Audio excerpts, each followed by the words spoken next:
புதுக்கோட்டையில் அரசு மருத்துவமனை திறப்பு விழாவிற்கு முதலமைச்சர் எடப்பாடி பழனிசாமி வந்திருந்த போது திமுகவின் 3 எம்எல்ஏக்கள் கைது செய்யப்பட்டுள்ளனர். இது குறித்த கூடுதல் தகவல்களை அங்கிருக்கும் எமது செய்தியாளர் சுந்தரிடம் கேட்போம். வணக்கம் சுந்தர், திடீரென திமுக சட்டமன்ற உறுப்பினர்கள் 3 பேர் கைது செய்யப்பட்டதற்கான காரணம் குறித்து விரிவா பதிவு செய்யுங்க சுந்தர். அதாவது புதுக்கோட்டையில் 121 ஏக்கர் பரப்பளவில் அதாவது 249 கோடி ரூபாய் மதிப்பில் புதிய மருத்துவக் கல்லூரிக்கான திறப்பு விழா இன்று தமிழக முதல்வரால் திறந்து வைக்கப்பட இருந்தது. தற்போது தமிழக முதல்வர் இதை திறந்து வைத்துள்ளார். இதற்கிடையில் விழா அழைப்புகளிலும் நேரடியாக விழா அழைப்புகள் அவர் அதாவது புதுக்கோட்டை 6 சட்டமன்ற தொகுதியில் 3 தொகுதிகள் திமுக கைவசம் உள்ளது. அதாவது ஆலங்குடி, திருமயம், ஆலங்குடி, திருமயம், புதுக்கோட்டை ஆகிய 3 சட்டமன்ற தொகுதிகள் திமுக வசம் உள்ளது. அந்த 3 சட்டமன்ற திமுக உறுப்பினர்கள் இன்று விழாவிற்கு அதாவது அழைப்புகள் கொடுக்காமல் இருந்தாலும் விழாவிற்கு வருவதற்காக மருத்துவக் கல்லூரி வளாகத்திற்கு வர முயன்றனர்.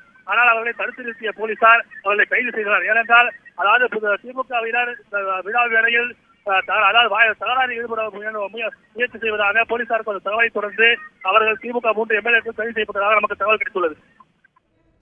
சுந்தர், தற்போது 3 திமுக சட்டமன்ற உறுப்பினர்கள் கைது செய்யப்பட்டிருப்பதால் அப்பகுதியில் ஏதேனும் பரபரப்பான சூழல் ஏதேனும் காணப்படுகிறதா?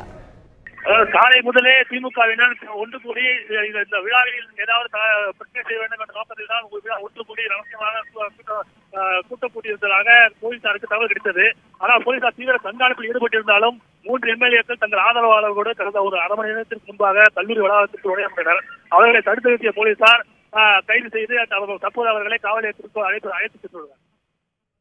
சுந்தர், தற்போது புதுக்கோட்டையில் அந்த அரசு மருத்துவமனை மற்றும் மருத்துவக் கல்லூரி திறப்பு விழா நிறைவடைந்து விட்டதா, தொடங்கிவிட்டதா? தொடங்கிவிட்டது என்று கொள்ளலாம். ஆனால் அதாவது 6 பிளாக் உள்ளது. 6 பிளாக்கில் 2 பிளாக்கில் தமிழக முதல்வர் எடப்பாடி பழனிசாமி அவர்கள் தற்போது திறந்து வைத்துள்ளார். தற்போது இன்னும் சிறிது நேரத்தில் அவர் விழா மேடைக்கு வருகை தந்து நலத்திட்ட உதவிகளையும் சிறப்பு பேச்சு நடத்த உள்ளார். இந்நிலையில் திமுக 3 எம்எல்ஏக்கள் கைது செய்யப்பட்டது பெரும் பரபரப்பை ஏற்படுத்தியுள்ளது. சுந்தர், தற்போது 3 எம்எல்ஏக்கள் திமுக எம்எல்ஏக்கள் கைது செய்யப்பட்டுள்ள நிலையில் வேறு திமுக சட்டமன்ற உறுப்பினர்கள் வேறு யாரேனும் அந்த திறப்பு விழாவிற்கு வருகை தந்திருக்கின்றார்களா? இல்ல, புதுக்கோட்டை மாவட்டத்தில் 6 சட்டமன்ற தொகுதியில் 3 சட்டமன்ற தொகுதிகள் திமுக கைவசம் உள்ளது. அந்த 3 திமுக எம்எல்ஏக்கள் தான் தற்போது விழா மேடைக்கு வருவதற்கு முயற்சி செய்தனர். அவர்களை தடுத்து நிறுத்திய போலீசார் அவர்களை கைது செய்து காவல் நிலையத்தில் கொண்டு சென்றுள்ளனர். அதாவது வேறு எந்த திமுகவை சேர்ந்த எம்எல்ஏக்களோ அல்லது நிர்வாகிகளோ இந்த விழா மேடைக்கு வரவில்லை. ஏனென்றால் அவர்களையும் தடுத்து நிறுத்திய போலீசார் அவர்களை உள்ளே வரவிடாமல் தடுத்து வெளியே நிப்பாட்டி நிறுத்தியுள்ளனர்.